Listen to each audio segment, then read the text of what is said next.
ಮಂತ್ರಾಲಯ ರಾಘವೇಂದ್ರ ಸ್ವಾಮಿಯ ದರ್ಶನಕ್ಕೆ ಹೊರಟಿದ್ದೀವಿ.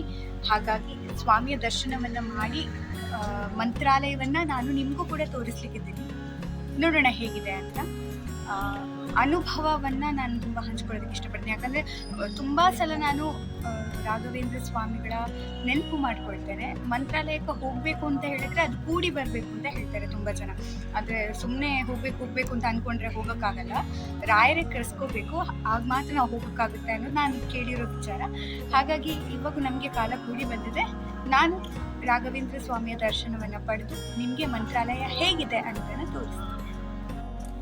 ನಿಮ್ಮ ಸಮಸ್ಯೆಗಳನ್ನ ರಾಯರ ಬಳಿ ಹೇಳ್ಕೋಬೇಡಿ, ಬದಲಾಗಿ ಸಮಸ್ಯೆಗಳಿಗೆ ಹೇಳಿ ನನ್ನ ಜೊತೆ ರಾಯರಿದ್ದಾರೆ. ಅರೆ ವಾ, ಎಂತ ಮಾತಲ್ವಾ. ನಿಜವಾಗ್ಲೂ ಮಂತ್ರಾಲಯಕ್ಕೆ ಹೋಗ್ಬೇಕು ಅಂತ ಹೇಳಿದ್ರೆ ಅದಕ್ಕೆ ಕೂಡಿ ಬರಬೇಕು. ಆಗಲೇ ನಾನು ಹೇಳಿದೆ, ಅದೇ ದಿನ ನಮಗೂ ಕೂಡ ಸಿಕ್ತು. ಕರ್ನಾಟಕದಲ್ಲಿ ಇದ್ರೂ ಕೂಡ ನಾನು ಮಂತ್ರಾಲಯಕ್ಕೆ ಇಲ್ಲಿ ತನಕ ಭೇಟಿ ಕೊಟ್ಟಿರಲಿಲ್ಲ. ಮಹಾರಾಷ್ಟ್ರಕ್ಕೆ ಹೋದ ನಂತರ ಮಂತ್ರಾಲಯಕ್ಕೆ ಬರುವಂಥ ಭಾಗ್ಯ ಸಿಕ್ತು, ಅದೇ ವಿಶೇಷತೆ. ಬಟ್ ನೀವು ನೋಡ್ತಾ ಇದ್ರೆ ಇದು ಮಂತ್ರಾಲಯ ದೇವಾಲಯ, ಗುರು ರಾಘವೇಂದ್ರ ಸ್ವಾಮಿಗಳಿರುವಂತಹ ಪುಣ್ಯ ಸ್ಥಳ. ಮುಖ್ಯವಾಗಿ ಇರುವಂಥದ್ದು ಆಂಧ್ರ ಪ್ರದೇಶದ ಕರ್ನೂಲು, ಅಂದರೆ ತೆಲುಗು ಜನ ಇರುವಂತಹ ಪ್ರದೇಶ. ಆದರೆ ಇಲ್ಲಿ ವಿಶೇಷತೆ ಏನು ಗೊತ್ತಾ, ಅತಿ ಹೆಚ್ಚು ಜನರು ಬರುವಂಥದ್ದು ಹಾಗೆ ಇರುವಂಥದ್ದು ಕರ್ನಾಟಕದವರು, ಕನ್ನಡದವರು ಅನ್ನುವಂಥ ಹೆಮ್ಮೆ. ಸೊ ಅದು ತುಂಬ ಖುಷಿ ಆಗುತ್ತೆ. ನಮ್ಮೂರು ಅನ್ನುವಂಥದ್ದೇ ಫೀಲ್ ಆಗುತ್ತೆ, ನಮ್ಮೂರೇ ಅನ್ನುವಂಥ ಭಾವನೆ ಕೂಡ ಬರುತ್ತೆ. ಜೊತೆಗೆ ರಾಘವೇಂದ್ರ ಸ್ವಾಮಿಗಳ ದರ್ಶನವನ್ನು ಪಡೆಯುವಂಥದ್ದು ಬಹಳಷ್ಟು ಭಾಗ್ಯ ಅನಿಸುತ್ತೆ. ಈಗ ನೋಡಿ, ನಮಗೆ ತುಂಬ ಸಮಯ ಅಲ್ಲಿ ದರ್ಶನ ಪಡೆಯೋದಕ್ಕೆ ಆಗೋದಿಲ್ಲ ಅಲ್ಲ. ಹಾಗಾಗಿ ದೇವಾಲಯದ ಒಳಗಡೆ ನಡೀತಾ ಇರುವಂಥ ಎಲ್ಲ ಪೂಜೆಗಳನ್ನು ಈ ರೀತಿ ಟಿ ವಿ ಪರದೆ ಮೇಲೆ ಕೂಡ ಅಲ್ಲಿ ತೋರಿಸ್ತಾರೆ. ಅದನ್ನು ನೀವು ನೋಡಬಹುದು. ನಾನು ನಿಮಗೆ ಹೇಗೆಲ್ಲ ಈ ಒಂದು ದೇವಾಲಯವನ್ನು ತೋರಿಸೋದಕ್ಕಾಗುತ್ತೆ ಅದನ್ನು ತೋರಿಸೋ ಪ್ರಯತ್ನವನ್ನು ಕೂಡ ಮಾಡ್ತಾ ಇದ್ದೀನಿ. ಹೀಗೆ ನಾವು ಮಂತ್ರಾಲಯಕ್ಕೆ ಬಂದಿರುವಂತಹ ಕಥೆ ಇದು. ಮಂತ್ರಾಲಯದಲ್ಲಿ ಏನೆಲ್ಲ ವಿಶೇಷತೆ ಇದೆ ಅನ್ನೋದನ್ನು ಕೂಡ ನೀವು ನೋಡ್ತಾ ಇದ್ದೀರಾ. ಎಲ್ಲವೂ ಕೂಡ ನಮಗೆ ಒಂದು ಸಾರ್ಥಕತೆ ಅನ್ನುವಂಥ ಭಾವನೆ ಬರುತ್ತೆ. ತುಂಬ ಪಾಸಿಟಿವ್ ವೈಬ್ ಬರುತ್ತೆ. ದೇವಾಲಯದ ಒಳಗಡೆ ನಾವು ಹೊಕ್ಕ ತಕ್ಷಣ ಆ ಒಂದು ಭಾವನೆಯೇ ನಮಗೆ ತುಂಬಾ ವಿಭಿನ್ನ ಅನಿಸುತ್ತೆ. ಯಾಕಂದರೆ ನಮ್ಮ ನಂಬಿಕೆ, ನಮ್ಮ ಆಚಾರ ವಿಚಾರಗಳಿಗೆ ಪುಷ್ಟಿ ನೀಡುವಂತಹ ಎಲ್ಲ ವಾತಾವರಣ ಅಲ್ಲಿರುವಂಥದ್ದು. ಜೊತೆಗೆ ಈ ವೆಲ್ಕಮ್ ಇದು ಬೆಸ್ಟ್ ಇರುತ್ತೆ. ಯಾರಾದರೂ ತುಂಬ ಜನ ಬರ್ತಾರಲ್ಲ, ಆವಾಗ ಈ ರೀತಿ ಡೋಲನ್ನು ಬಡಿದು ನಮಗೆ ವೆಲ್ಕಮನ್ನು ಮಾಡ್ತಾರಲ್ಲ, ಆ ವೈಬ್ ಅಂತೂ ಅದು ಅಲ್ಟಿ ಇರುತ್ತೆ ನೋಡಿ. ಅವರು ಯಾರಾದರೂ ತುಂಬ ಜನ ಬಂದಾಗ ಮಾತ್ರ ಈ ಥರ ಜೋರಾಗಿ ಬಡಿಯೋದಕ್ಕೆ ಸ್ಟಾರ್ಟ್ ಮಾಡ್ತಾರೆ. ನಾನು ವಿಡಿಯೋ ಮಾಡಿದಾಗೂ ಕೂಡ ಅವ್ರು ಪಾಪ ಸಪೋರ್ಟ್ ಮಾಡಿದ್ರು ನೋಡಿ. ಇದು ನಾವು ಎಂಟ್ರಿ ಬಾಗಿಲ ಹತ್ರ ಬರ್ತೀವಲ್ಲ ದೇವಾಲಯಕ್ಕೆ ಒಳಗಡೆ ಬರೋವಾಗ ಈ ರೀತಿಯಾಗಿ ಅವ್ರು ನಮ್ಮನ್ನು ವೆಲ್ಕಮ್ ಮಾಡ್ತಾರೆ. ಸೊ ಇದು ಮಂತ್ರಾಲಯದ ದರ್ಶನವನ್ನು ನಾನು ಮಾಡಿರೋ ದರ್ಶನವನ್ನು ನಿಮಗೆ ನಾನು ತೋರಿಸ್ತಾ ಇರುವಂಥದ್ದು. ಪೂಜೆ ಯಾವ ರೀತಿ ಆಗುತ್ತೆ ನೋಡಿ, ದೇವರನ್ನು ಕೂಡ ನೀವು ನೋಡ್ತಾ ಇದ್ದೀರಾ. ನಾವು VIP ಎಂಟ್ರಿಯಲ್ಲಿ ಒಳಗಡೆ ಹೋದ್ವಿ. ಆ ರೀತಿ ನೀವು ಕೂಡ ಹೋಗಬಹುದು. ಜೊತೆಗೆ ನಾರ್ಮಲ್ ಆಗು ಕೂಡ ಶನಿವಾರ ರಶ್ ಇರಲಿಲ್ಲ. ಬಟ್ ನಂಗೆ ತುಂಬ ಖುಷಿಯಾಗಿದ್ದು ಈ ಮಂಗಣ್ಣ ಹನುಮಂತ ಅನ್ನೋಂಥ ನಾವು ನಂಬ್ತೀವಲ್ಲ, ಹಾಗೆ ದೇವಸ್ಥಾನದಲ್ಲಿ ದೇವಾಲಯದಲ್ಲಿ ಈ ರೀತಿ ಪ್ರಾಣಿಗಳನ್ನು ನೋಡಿದಾಗ ನಮಗೆ ತುಂಬ ಕನೆಕ್ಟ್ ಆಗುತ್ತೆ. ನಾವು ದೇವರಂತೆ ಅದನ್ನು ಕೂಡ ಪೂಜಿಸ್ತೇವೆ. ಜೊತೆಗೆ ಅವತ್ತೇನೋ ವಿಶೇಷತೆ ಇತ್ತು, ಹಾಗಾಗಿ ಹೂವಿನ ಅಲಂಕಾರಕ್ಕೆ ಪೂರ್ಣ ತಯಾರಿಯನ್ನು ಮಾಡ್ಕೊಳ್ತಾ ಇದ್ರು. ವಿಶೇಷವಾಗಿ ಅಲಂಕಾರವನ್ನು ಮಾಡಬೇಕು ಅನ್ನುವಂಥ ವಿಚಾರವನ್ನು ಇಟ್ಕೊಂಡು ತುಂಬ ಚೆನ್ನಾಗಿ ಪ್ರಿಪ್ರೇಷನ್ ಆಗ್ತಾ ಇತ್ತು. ಇದು ನಾಗಬನ ಎಲ್ಲಿತ್ತು ಅಂದರೆ, ನಾವು ಊಟಕ್ಕೆ ಹೋಗ್ತೀವಲ್ಲ ಭೋಜನಾಲಯಕ್ಕೆ, ಆ ಸ್ಥಳದಲ್ಲಿ ದಾರಿಯಲ್ಲಿ ನಮಗೆ ನಾಗಬನ ಕೂಡ ನೋಡೋದಕ್ಕೆ ಸಿಗುತ್ತೆ ನೋಡಿ. ಇದು ಭೋಜನಾಲಯ, ಅನ್ನಪೂರ್ಣ ಅಂತ ಭೋಜನಾಲಯದ ಹೆಸರು. ನಾವು ಒಳಗಡೆ ಹೋಗಿ ಭೋಜನವನ್ನು ಕೂಡ ಸವಿದು, ಅಂದರೆ ರಾಯರ ಪ್ರಸಾದ, ಅದು ಪ್ರಸಾದವನ್ನು ಸವಿದು ನಾವು ತುಂಬಾ ಖುಷಿ ಪಟ್ವಿ. ಈಗ ನೀವು ನೋಡ್ತಾ ಇದ್ರಲ್ಲ, ಈ ರೀತಿಯಾಗಿ ನಮ್ಗೆ ಹೋಗೋಕ್ಕಿರುತ್ತೆ. ಬಟ್ ಇಲ್ಲಿ ವಿಶೇಷತೆ ಏನು ಗೊತ್ತಾ, ಅಲ್ಲಲ್ಲಿ ಬೋರ್ಡ್ಗಳಲ್ಲಿ ಯಾವ ರೀತಿಯಾಗಿ ಪದಗಳನ್ನು ಹಾಕಿರ್ತಾರೆ, ಮಂತ್ರಗಳನ್ನು ಹಾಕಿರ್ತಾರೆ. ಅದನ್ನು ಓದಿದಾಗ ನಮಗೆ ಇನ್ನಷ್ಟು ಖುಷಿ ಆಗುತ್ತೆ. ಬಹಳಷ್ಟು ವಿಶಾಲವಾದ ಭೋಜನಾಲಯ ಇರೋದ್ರಿಂದ ಯಾವುದೇ ರೀತಿ ರಶ್ ಆಗೋದಿಲ್ಲ, ನಮಗೆ ಕಿರಿಕಿರಿ ಕೂಡ ಅನಿಸೋದಿಲ್ಲ. ಬಟ್ ಇನ್ನೊಂದು ವಿಶೇಷತೆ ಏನು ಅಂದರೆ, 3 ರೀತಿಯ ಅನ್ನ ಪ್ರಸಾದ ನಮಗೆ ಸಿಗುತ್ತೆ. ಒಂದು ಮೊಸರನ್ನ, ಮತ್ತು ಅನ್ನ ಸಾಂಬಾರು, ಮತ್ತು ಪಾಯಸ. ಈ ರೀತಿಯಾಗಿ 3 ರೀತಿಯ ಅನ್ನ ಪ್ರಸಾದ ಸಿಗುತ್ತೆ. ಜೊತೆಗೆ ಅಲ್ಲಿ ತಟ್ಟೆ ಎಲ್ಲ ನಾವು ವಾಶ್ ಮಾಡಬೇಕು ಅಂತಿಲ್ಲ, ಕ್ಲೀನಾಗಿ ಅವರೇ ವಾಶ್ ಮಾಡಿ ನಮಗೆ ಕೊಡ್ತಾರೆ. ಬಫೆ ಸಿಸ್ಟಮ್ ಇರುತ್ತೆ. ಅಂದರೆ ನಮಗೆ ಕೆಲವು ದೇವಸ್ಥಾನಗಳಲ್ಲಿ ನಾವು ಕೂತಲಿಗೆ ಬಂದು ಹಾಕ್ತಾರಲ್ಲ, ಹಾಗಿಲ್ಲ, ಬಫೆ ಸಿಸ್ಟಮ್ ಇರುತ್ತೆ. ನಾವು ಊಟವನ್ನು ತಗೊಂಡು ಆಮೇಲೆ ನಾವು ಅನ್ನ ಪ್ರಸಾದವನ್ನು ಸವಿಯೋದಕ್ಕೆ ಸಾಧ್ಯ ಆಗುತ್ತೆ. ಬಟ್ ತುಂಬ ನಿರಾಳ ಅನಿಸುತ್ತೆ ಅನ್ನ ಪ್ರಸಾದವನ್ನು ಸವಿತಾ.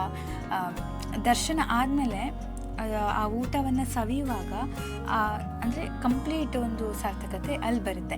ಆ್ಯಂಡ್ ಇದಂತೂ ನನ್ನ ಫೇವ್ರೇಟ್, ನಾನು ಕೈಗೆ ಹಾಕಿಸ್ಕೊಂಡೆ. ಬಟ್ ನಮ್ಮ ಆಫೀಸಲ್ಲಿ ಪರ್ಮಿಷನ್ ಇಲ್ಲ ಮೆಹಂದಿ ಹಾಕ್ಸೋದಕ್ಕೆ, ಯಾಕಂದರೆ ನಮ್ಮ ಕೈ ಶಾರ್ಟ್ಸ್ಗಳೆಲ್ಲ ಶೂಟಿಂಗ್ ಮಾಡುವಾಗ ಜಾಸ್ತಿ ಬರೋದ್ರಿಂದ ಮೆಹಂದಿ ಹಾಕೋದಕ್ಕೆ ಪರ್ಮಿಷನ್ ಕೊಡಲ್ಲ.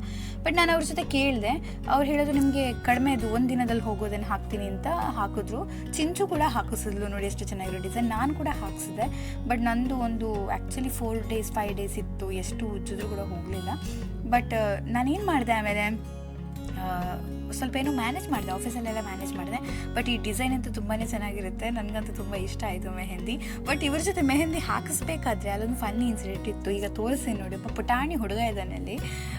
ಅವನ ಸ್ಮೈಲ್ ನೋಡಿ, ಅವನು ನಾನು ವೀಡಿಯೋ ಮಾಡ್ತಿದ್ದೀನಿ ಅಂತ ನೋಡಿದಾಗ, ವೀಡಿಯೋ ಮೊಬೈಲ್ ನೋಡಿದಾಗ ಅವನಿಗೆ ಖುಷಿ, ಇವಾಗ ನಗು ಸ್ಟಾರ್ಟ್ ಮಾಡ್ತಾನೆ ನೋಡಿ. ಈ ಸ್ಮೈಲ್ ಇದೆಯಲ್ಲ, ತುಂಬ ಖುಷಿ ಆಯಿತು ಅವನ ಜೊತೆ ಮಾತಾಡಿ. ಜೊತೆಗೆ ಈ ಮೆಹಂದಿ ಕೂಡ ಇನ್ನಷ್ಟು ಅಟ್ರಾಕ್ಷನ್ ಆಯಿತು. ಅದರ ಜೊತೆಗೆ ಈ ಮಣಿ ಸರಗಳು, ಚಿಕ್ಕ ವಯಸ್ಸಲ್ಲಿದ್ದಾಗಂತೂ ಅಮ್ಮನ ಜೊತೆಗೆ ಎಷ್ಟು ಹಠ. ಜೊತೆಗೆ ಈ ಮಣಿ ಸರಗಳು ಇವೆಲ್ಲವೂ ಕೂಡ ಮಂತ್ರಾಲಯದಲ್ಲಿ ಬಹಳಷ್ಟು ಖುಷಿ ಕೊಟ್ಟ ವಿಷಯಗಳು.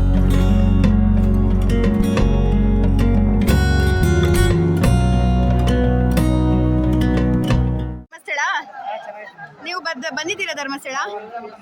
ಒಂದ್ಸಲ ಬಂದಿದ್ದೀರಾ? ಹೌದಾ? ಇನ್ನೊಂದ್ಸಲ ಬನ್ನಿ. ಇವಾಗ ಮಂತ್ರಾಲಯಕ್ಕೆ ಬಾರಿ ಖುಷಿ ಆಯ್ತಾ ಬಂದು? ಎಷ್ಟು ಸಲ ಬರ್ತೀರಾ?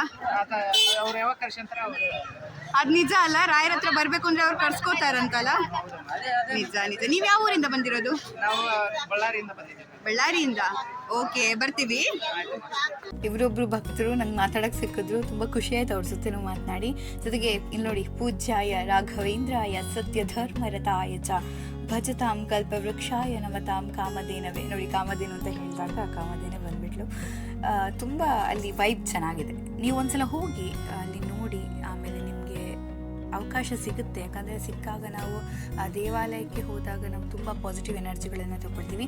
ಇದೀಗ ಈ ರೀತಿ ಇದೆಯಲ್ಲ, ನೈಟ್ ವ್ಯೂ ಅಂತೂ ತುಂಬಾ ಚೆನ್ನಾಗಿರುತ್ತೆ, ತುಂಬಾ ಸಖತ್ತಾಗಿರುತ್ತೆ.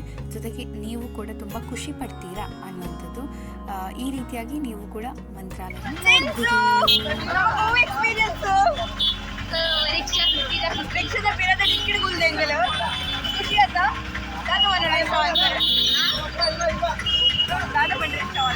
ಕನ್ನಡದಲ್ಲಿ ಏನಾದರೂ ಹೇಳಿ. ಇಲ್ಲಿ ನೀವು ಬಂದು ಈ ತರ ಎಕ್ಸ್ಪೀರಿಯನ್ಸ್ ಮಾಡಿ, ಇಲ್ಲಿ ನೀವು ಬಂದು ಈ ತರ ಫುಲ್ ಎಕ್ಸ್ಪೀರಿಯನ್ಸ್ ಮಾಡಿ. ಅವಳು ಕಲಿತಿದ್ದಾಳೆ ಕನ್ನಡ, ಬಟ್ ಎಸ್ ನಾವು ಇಲ್ಲ ಕೂತಿದ್ವಲ್ಲ, ಇದಂತೂ ಅಂದರೆ ಆಟೋ ರಿಕ್ಷಾದಲ್ಲಿ ಡಿಕ್ಕಿಲಿ ಕೂತಿದ್ದು ನಾವು, ಓಪನ್ ಡಿಕ್ಕಿ. ಅದು ವ್ಯೂ ಅಂತೂ ಜರ್ನಿ ಅಂತೂ ಸಖತ್ತಾಗಿತ್ತು. ಅಲ್ಲಿಂದ ನಾವು ಆಂಜನೇಯ ದರ್ಶನಕ್ಕೆ ಹೋದ್ವಿ. ನೋಡಿ, ನೀವು ನೋಡ್ತಾ ಇದ್ರಲ್ಲ, ಇದು ಬಹಳಷ್ಟು ಎತ್ತರದ ಆಂಜನೇಯನ ದರ್ಶನದ ನಂತರ ಪಂಚಮುಖಿ ದೇವಸ್ಥಾನಕ್ಕೂ ಕೂಡ ಹೋದ್ವಿ. ಪಂಚಮುಖಿ ದೇವಸ್ಥಾನದಲ್ಲಿ ನಮಗೆ ಒಳಗಡೆ ವಿಡಿಯೋ ಮಾಡೋದಕ್ಕೆ ಅಷ್ಟು ಅವಕಾಶ ಇರಲಿಲ್ಲ.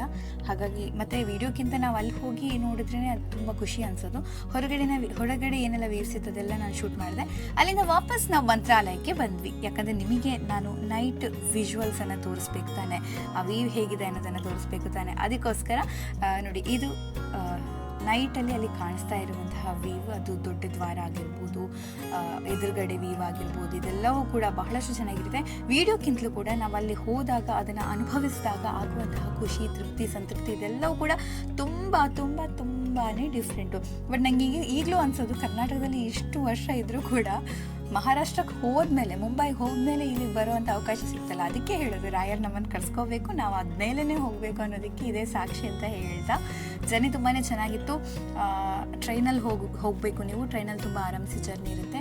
ಎಲ್ಲಿಂದ ಆದರೂ ಕೂಡ ಟ್ರೈನಲ್ಲೇ ತುಂಬ ಚೆನ್ನಾಗಿರುತ್ತೆ. ನಿಮಗೆ ಬೆಂಗಳೂರಿಂದ ತುಂಬ ಹತ್ತಿರ ಆಗುತ್ತೆ. ಜೊತೆಗೆ ಮಹಾರಾಷ್ಟ್ರದಿಂದ ಟ್ರೈನ್ ನಿಮಗೆ ತುಂಬ ಕಂಫರ್ಟೇಬಲ್ ಆಗಿರುತ್ತೆ. ನಿಮಗೆ ಹೋಗಬೇಕು ಅಂತ ಹೇಳಿದರೆ, ನೀವು ಹೋಗಿದ್ರೆ ಕಮೆಂಟ್ ಮಾಡಿ, ನೀವು ಎಲ್ಲಿಂದ ಹೋಗಿದ್ರೆ ಅನ್ನೋದನ್ನು ಕಮೆಂಟ್ ಮಾಡಿ. ಹೋದಾಗ ಏನಾದರೂ ಡಿಫ್ರೆಂಟ್ ಎಕ್ಸ್ಪೀರಿಯನ್ಸಸ್ ಆಗಿದ್ರೆ ಕಮೆಂಟ್ ಮಾಡಿ, ಲೈಕ್ ಮಾಡಿ, ಶೇರ್ ಮಾಡಿ, ಸಬ್ಸ್ಕ್ರೈಬ್ ಮಾಡಿ. Thank you.